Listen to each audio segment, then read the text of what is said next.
العليم من الشيطان اللعين الرجيم. بسم الله الرحمن الرحيم. الحمد لله وكفى وسلام على عباده الذين اصطفى، خصوصا على سيد الأنبياء محمد المصطفى.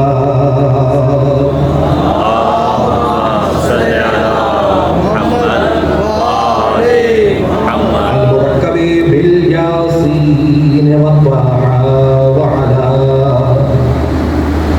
آله الطيبين الطاهرين المعصومين النجباء الشرفاء الذي نذهب الله عنهم الرجس وطهرهم تطهيرا.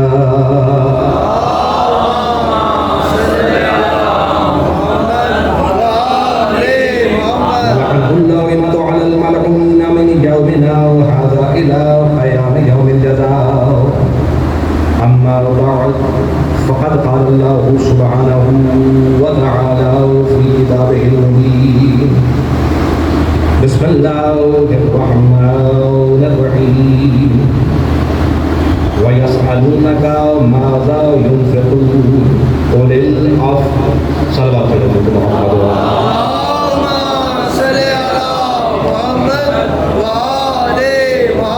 سب سے مقدس خدمت رسول فاتحہ جمیل المؤمنین مومن مومنات حبیب محمد وآل محمد بالخصوص صاحب نیاز کی نظر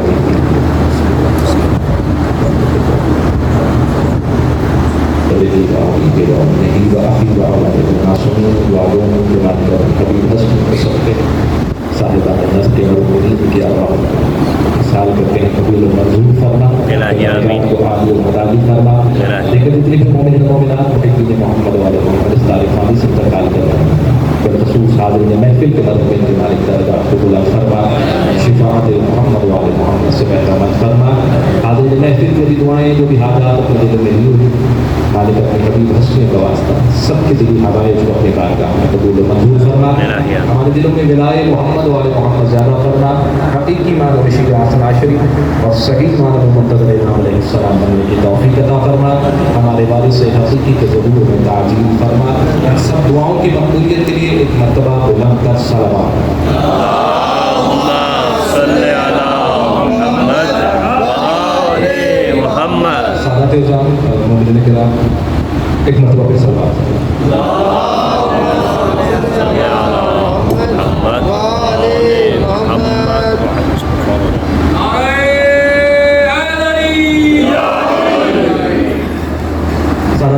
مومنین کرام، یقیناً ابھی 2 دن پہلے کی عظیم عبادت سے تھوڑا سا آپ کو ریلیکسیشن کہہ لی اس کو ملی ہے. یقیناً جس طرح 10 دن آپ متواتر آتے رہے ہیں ذکر محمد والے محمد علیہ السلام، ہر انسان ہر مومن اس خواہش سے اور اس کوشش کے ساتھ اور اس دعا کے ساتھ کہ چلیں کہ ہو سکتا ہے کہ یہ آنا ہمارے لیے بروز محشر باعث شفاعت بن جائے. اور دعا کو کیسا ہی ہو مولا آپ کی حاضری کو اپنی بارگاہ میں قبول و منظور کرے. لیکن میں اس کے ساتھ ساتھ کچھ چیزوں کی طرف یقیناً توجہ دلوانا چاہوں گا اپنے نوجوانوں کی بھی، عزاداروں کی بھی، اور وہ ضروری بھی ہے. لیکن اس دعا کے ساتھ بالکل کہ مولوی ہر کسی کی کوشش کو جس طرح سے بھی تعاون کیا ہے، اس ذکر میں حصہ لیا ہے، مالک سب کی کوششوں کو قبول کرے. ایک سوال پڑھنے کے محمد مسئلہ یہ ہے کہ ختمی مرتبہ حضرت محمد مصطفیٰ صلی اللہ علیہ وسلم ایک حدیث ہے، فرماتے ہیں کہ اگر تم گناہ نہ بھی کرو، یہ حدیث کے الفاظ، اگر تم گناہ نہ بھی کرو، یعنی ظاہر اس سے مراد میں اور آپ ہیں مسلمانوں سے خطاب ہوتا ہے. حضرت کیا فرماتے ہیں کہ اگر تم گناہ نہ بھی کرو تب بھی مجھے یہ تشویش ہے کہ کہیں تم اپنے اعمال کو ضائع نہ کر دو. سوال ہوا کیسے؟ کہتے ہیں کہ اس چیز سے کہ تکبر اور گھمنڈ میں نہ پڑتا. اللہ اکبر. یقیناً بہت عظیم عبادت کرتے ہیں آپ،